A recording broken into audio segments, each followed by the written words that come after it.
Perang Uhud adalah pertempuran antara kaum Muslim dan kaum Quraisy yang terjadi pada hari Sabtu, tanggal 23 Maret tahun 625 Masehi, 7 Syawal 3 Hijriah. Pertempuran ini berlangsung di lembah di utara Gunung Uhud, yang terletak di sebelah utara kota Madinah. Perang Uhud terjadi karena dendam kaum Quraisy atas kekalahan mereka di Perang Badar. Dalam perang ini, sekitar 70 orang pasukan Muslim menjadi syuhada, termasuk paman Rasul, Hamzah bin Abdul Muthalib. Akan tetapi, ada 2 sahabat Rasulullah yang gugur di medan perang, dalam keadaan mati syahid dan sebaliknya malah menjadi ahli neraka.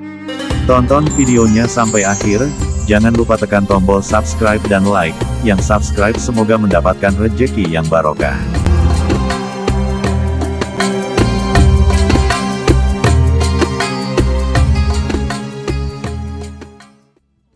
Assalamualaikum warahmatullahi wabarakatuh, sahabatku Ibrahim Official yang dirahmati Allah. Dikisahkan dalam perang Uhud, ada 2 sahabat Nabi yaitu Kusman si ahli neraka dan Al-Usairim yang meraih surga, seorang sahabat yang tidak pernah beribadah.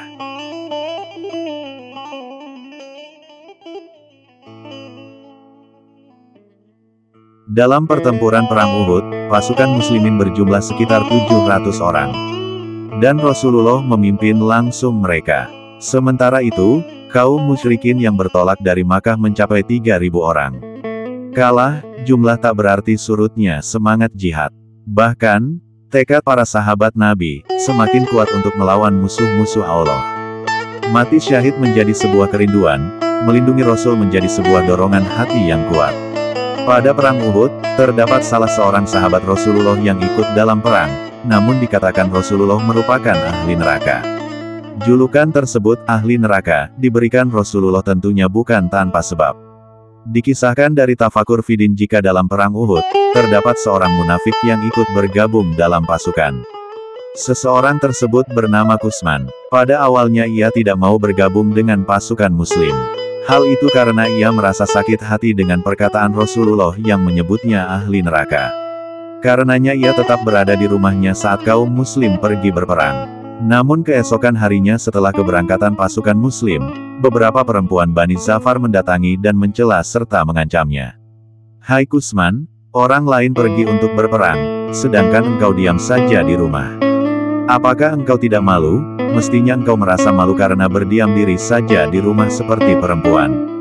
Kusman yang mendengar itu tidak menjawab sepatah kata pun, alih-alih ia pergi menghindari mereka. Namun para perempuan itu mengejarnya dan berkata lagi, "Sungguh kau seperti perempuan, kaum keluar untuk pergi berperang, sedangkan kau hanya duduk nyaman di rumahmu saja." Karena terus dikejar dan dikatai, Kusman kemudian mulai marah. Harga dirinya pun terbangkitkan. Ia bergegas memasuki rumah dan keluar lagi dengan membawa pedang, tombak dan perisainya. Kemudian menaiki hewan tunggangannya dan bergerak untuk menyusul Rasulullah dan pasukan muslim. Setelah ia mencapai perkemahan pasukan muslim, ia berjalan pada barisan belakang hingga sampailah pada barisan depan. Kusman sendiri merupakan seseorang yang dikenal mahir dalam melempar tombak dengan lemparan tombak yang bisa melayang jauh seperti halnya lontaran anak panah. Kusman terus berperang dengan beraninya, dan tidak ada satupun kaum musyrikin lepas dari sabetan pedang tajam maupun tombaknya. Bahkan ia berkali-kali merangsek masuk ke barisan kaum Quraisy, dan berhasil keluar dengan gagahnya serta bersuara lantang, serta kembali menyerang musuh musyrikin hingga mereka bertumbangan. Dari itu, pasukan muslim lainnya berkata dalam hati, mungkinkah orang yang berperang seperti ini menjadi ahli neraka? Mereka merasa heran dengan seseorang yang memiliki keberanian, dan kesungguhan Kusman dalam berperang banyak membuat takjub. Hal itu membuat pemikiran jika tidak mungkin seseorang tersebut dimasukkan dalam ahli neraka. Namun, perkataan Rasulullah yang menjuluki Kusman ahli neraka memang bukan tanpa alasan. Hal itu karena niat Kusman ikut berperang hanya untuk membuktikan jika ia merupakan lelaki sejati.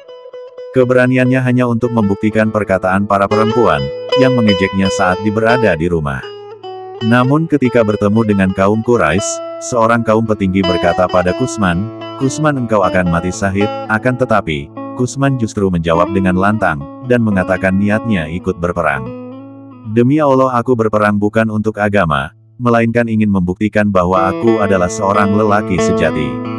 Bersamaan itu, Kusman mendadak terlihat lemas dengan berbagai luka di sekujur tubuhnya, dan terlihat darah mengalir dari balik luka-lukanya. Meskipun telah mencoba berdiri, akan tetapi, tubuhnya kembali ambruk. Akibat luka-lukanya, Kusman merasa tak tahan. Dia kemudian mengambil anak panah, dan menusuk jantungnya sendiri. Kusman melakukan bunuh diri, sehingga benarlah apa yang dikatakan Rasulullah, Kusman adalah ahli neraka. Sebab ia bukan mati syahid melainkan mati bunuh diri dan imbalannya adalah neraka.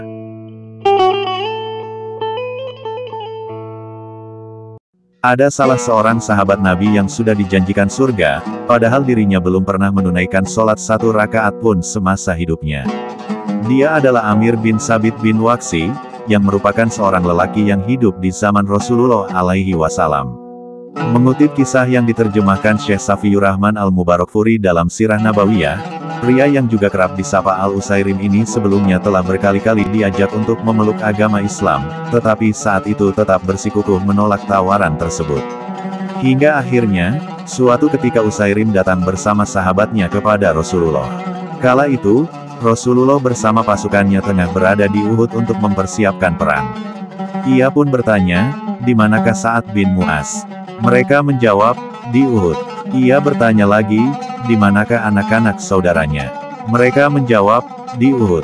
Ia bertanya tentang kaumnya, mereka pun menjawab, "Di Uhud." Atas kehendak Allah, Utsairim diberikan petunjuk pada jalan yang benar ketika menjelang perang Uhud. Ia yang sudah menyadari bahwa dirinya perlu memeluk agama Islam, lalu mengambil pedangnya dan segera menyusul Rasulullah. Dengan menunggangi kudanya, Utsairim pun bergabung bersama pasukan muslimin yang tengah berperang. Kaum muslimin yang melihat Utsairim saat itu berkata, "Tinggalkanlah kami wahai Utsairim." Mendengar perkataan tersebut, Utsairim lalu balas, "Aku sudah beriman." Akhirnya dia berperang mati-matian hingga menyebabkan dia harus terluka parah. Dalam perang tersebut, tidak ada seorang pun dari pasukan muslim yang mengetahui nasibnya. Usai perang tersebut, orang-orang dari keluarga besar Bani Abdul Ashal pun berkeliling memeriksa para korban yang berjatuhan. Mereka yang tengah mencari korban dari pasukan kaum muslimin lalu mendapati Utsairim sudah dalam keadaan kritis dan tubuhnya masih terhujam tombak kecil. Mereka berkata, "Demi Allah, ini pasti Utsairim. Saat kami meninggalkannya, dia masih menolak perintah kami untuk masuk Islam." Semakin bertanya-tanya, mereka pun melanjutkan, "Apa yang membuatmu seperti ini? Apakah karena engkau merasa kasihan pada kaummu ataukah karena kecintaan pada Islam?" Utsairim pun menjawab, "Karena suka pada Islam. Setelah menyatakan beriman kepada Allah dan Rasul-Nya, aku kemudian ikut berperang bersama Rasulullah, hingga aku mendapatkan musibah seperti yang kalian lihat saat ini."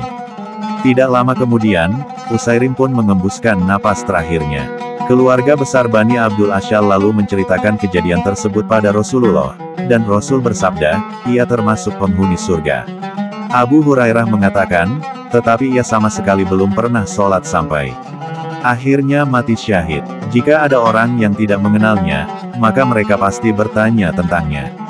Dia adalah Utsairim bin Abdul al-Ashal. Kisah mengenai Utsairim sebagaimana yang disebutkan di atas diabadikan dalam sebuah hadits yang diriwayatkan oleh Ibnu Hisham dan Ahmad dalam Sirah Nabawiyah. Maka dari itu, sahabatku Ibrahim Official, Allah Ta'ala selalu mengingatkan agar kita berbuat baik, karena Allah mencintai orang-orang yang berbuat baik.